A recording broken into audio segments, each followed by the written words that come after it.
अस्सलाम वालेकुम जी, मुझे उम्मीद है कि आप लोग बिल्कुल ठीक ठाक होंगे, खैरियत से होंगे। इस वक्त बेसिकली जिस चीज पे मैं बात करने के लिए आपके सामने मौजूद हूँ, अगस्त का महीना है, 14 अगस्त आया ही चाहती है, और ऐसे में मुझे यकीन है कि मुल्क के तूलो अर्ज में हर पाकिस्तानी अपने वतन से मोहब्बत का इजहार करता है, वतन से मोहब्बत करता है। लेकिन कुछ बुनियादी चीजें अगर हम उनका ख्याल रख लें तो क्या ही बेहतर हो। हम सब वतन से मोहब्बत करते हैं, लेकिन क्या हमें अपने झंडे की हुर्मत का पास है? ये जो झंडियां, झंडे, बैजेस एटसेट्रा चीजें हम खरीदते हैं आजकल, तो हर तरह की चीजें मार्केट में अवेलेबल हैं, तो वहां पर हमसे थोड़ी सी गलती ये हो जाती है कि जब वो चीजें आपने संभाल के रखनी होती हैं तो आप चीजों की ज्यादती की वजह से वो बैजेस हमसे गिरते भी हैं, वो झंडे हमसे गिरते भी हैं, वो झंडियां हमसे गिरती भी हैं। उस तरीके से उन चीजों का हम पास नहीं रख पाते। तो क्या ही बेहतर हो कि हम एक झंडा खरीदें और फिर अपने बच्चों को समझाएं, या बैजेस खरीदें और अपने बच्चों को समझाएं कि ये कितनी अकीदत और मोहब्बत वाली चीज है और झंडे को बुलंद रखने के लिए क्या क्या कुर्बानियां दी गई हैं माजी में।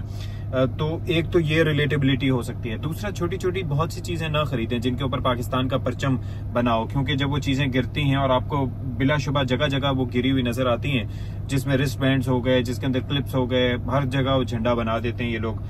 तो उससे पाकिस्तानी परचम की तौहीन होती है। दूसरी चीज ये है कि ये जो बाजे वगैरह हम खरीदते हैं, मुझे समझ नहीं आता कि उसमें कौन सी फिरौन की नस्लों को हम जगाना चाहते हैं, कौन सा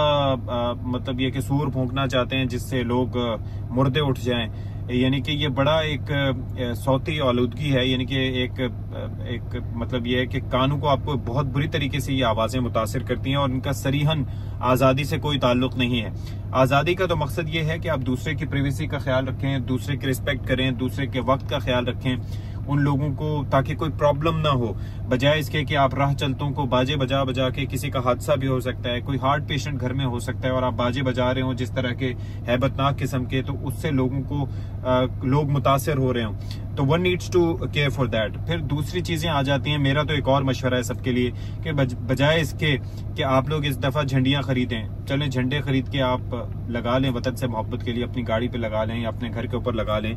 जो पॉसिबल है। लेकिन उससे हट के बाकी चीजें खरीदने के बजाय अपने और अपनी औलाद को ये बताएं कि हमारा जो है, ये जो दरख्त होते हैं ये जिंदगी की अलामत है, ये ऑक्सीजन फिल्टर करते हैं और ऑक्सीजन प्रोवाइड करते हैं, माहौल को साफ रखते हैं, इनकी वजह से बरसात और बारिश होती है। कराची में ट्री कवर ना होने के बराबर है, मुल्क के दीगर शहरों में फिर भी निस्बतन सूरत हाल बेहतर है, लाहौर और इस्लामाबाद में फिर 25% कम से कम हमारा ट्री कवर होना चाहिए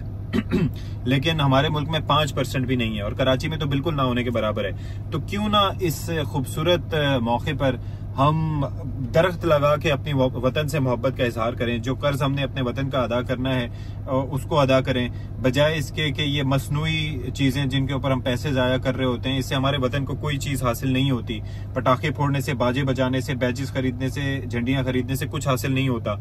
ऐसी चीजें प्रैक्टिकली करें जो कि ना सिर्फ यह कि आपके वतन के काम आए, बल्कि आपकी नस्लों के आगे काम आए। कोई पौधा अगर आप लगाएंगे तो कल को आपकी औलाद को वो जाके साया फराहम करेगा।